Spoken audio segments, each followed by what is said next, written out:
কিছুই কি বাড়ির মধ্যে নাই। একটি জায়গা বলতে লাগলো, স্বামী গো, আমার বাড়িতে আটা তরকারি নাই, তবে আমার বাড়িতে টাটকা মধু রাখা আছে।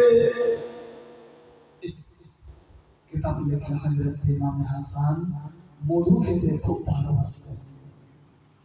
স্বামী গো, মধু রাখা আছে, আপনি একটু মধু খেয়ে পানি পান করে কোন রকম রাতটা থাকেন, আমি সকালে মদিনার বাজার থেকে আটা তৈরি তরকারি এনে রুটি তৈরি করে খাওয়ান দেব।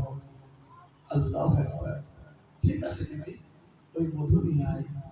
আল্লাহু আকবার, আল্লাহু আকবার। একটি জায়গায় পার মধুর ডাক কানের পাশে গেল। মাইমুনার কথা মনে পড়ে গেল। আমার মনে পড়েছিল আজকে ফার্স্ট চান্সে ওষুধ খাইয়ে দিও। আল্লাহু আকবার, আল্লাহু আকবার। শয়তানি ওয়াসওয়াসায় পড়ে মধুর ডাক কান করলো। আর ওদিকে ওষুধের পুড়িয়া খুলে ওই মধ্যে ওষুধ মাখিয়ে দিলেন, ডাক কান লাগিয়ে দিল, জিগরে দিল, সমস্ত মধুর মধ্যে বিষাক্ত হয়ে গেল।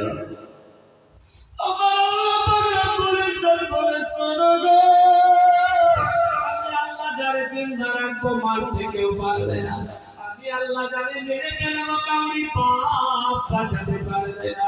আল্লাহু আকবার, আল্লাহু আকবার। গভীর রাত হয়ে গেছে, ইমাম হাসানের সামনে এবার মধুর শিশি নিয়ে হাজির করলো। আল্লাহু আকবার, আল্লাহু আকবার। ইমাম হাসান বলে, জায়দা তুমিও একটু খাও।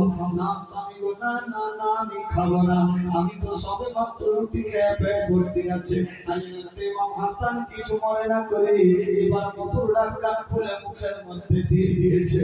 আল্লাহু আকবার। বিষ মাখা মধু শরীরের মধ্যে যখন পেট গিলেছে, শরীরের মধ্যে যখন গিয়েছে, শরীরের মধ্যে যেন দাউ দাউ করে আগুন জ্বলতে আছে। কাজ করে না, সমস্ত জ্বলন শুরু হয়ে গেল, আর সহ্য করতে পারে না। আল্লাহু আকবার, আল্লাহু আকবার। ইমাম হাসান যেন দেখছে আসমান জমিন এক হয়ে গেছে, সমস্ত পৃথিবী যেন ঘুরতে লেগে গেল, চোখ অন্ধকার হয়ে আসছে, চোখ দিয়ে পানি ঝরতে লাগলো, মুখ দিয়ে তোকা তোকা রক্তের ফোয়ারা পড়তে লাগলো, শরীরের মধ্যে যেন জর্জরিত হয়ে গেছে। ইমাম হাসান বলে, বিবি রে,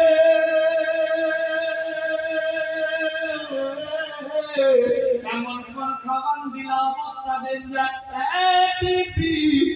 কাউরি কোনো দোষ নাই। আমি নানার মুখে শুনেছিলাম বচপন কালে কোনো শিবের দেখা হতে পারে, দেখছেন নাই বিবি?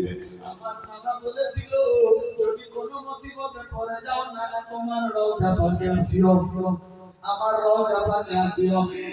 নানা বলে আওয়াজ দিও, সমস্ত মুসিবত আল্লাহ দূর করে দেবে। আমাদের কাটা মুরগের মতো চটপট করে গো, আল্লাহু আকবার, লাফিয়ে জমিনে পড়ে গেল। তখন দরজায় ধাক্কা মারে, দরজা খুলে গেল। ইমাম হাসান বাইরে গিয়ে দেখে মুখের দিয়ে ভেতর থেকে রক্তের ফোয়ারা, হাত পা কাজ করে না, নড়ে না, চলে না। আওয়াজ তুলতে লাগলো, ভাই হুসাইন, আয় ভাই আয়। নানার বাচপন কালের কথা মনে পড়ে গেছে, আমার নিয়ে নানার রওজাতে চল। গভীর রাত্রে ইমাম হুসাইন শুনতে পেয়েছে, ইমাম থেকে দৌড়ে আসলো, একটু ভেঙে বসে ভাইকে কোলে নিল, ওদের মধ্যে চুম্বন দিতে যায়। ইমাম হাসান হাত লাগায়া বলে, ভাই, আমার নানা ওকে চুম্বন দেয়নি, তুইও দিস না, আমার শরীর বিষাক্ত হয়ে গেছে ভাই রে। নানার বাচপন কালে অবস্থা শুনেছিলাম, এই জন্য আমার নানা ওকে চুম্বন দেয়নি। যদি আমার নানা ওকে চুম্বন দিয়ে দিত, দুনিয়ার কোন বিষ শরীরে কাজ করতো না। নাই রে, নানার রওজা পাকে আর সহ্য করতে পারছি না, শরীর যেন জর্জরিত হয়ে গেছে, যেন আমি মধু খাইনি, যেন জ্বলন্ত বিষের পুরিয়া খেয়ে ফেলেছি। আল্লাহু আকবার, আল্লাহু আকবার। ইমাম হোসেন ভাই হাসান খানি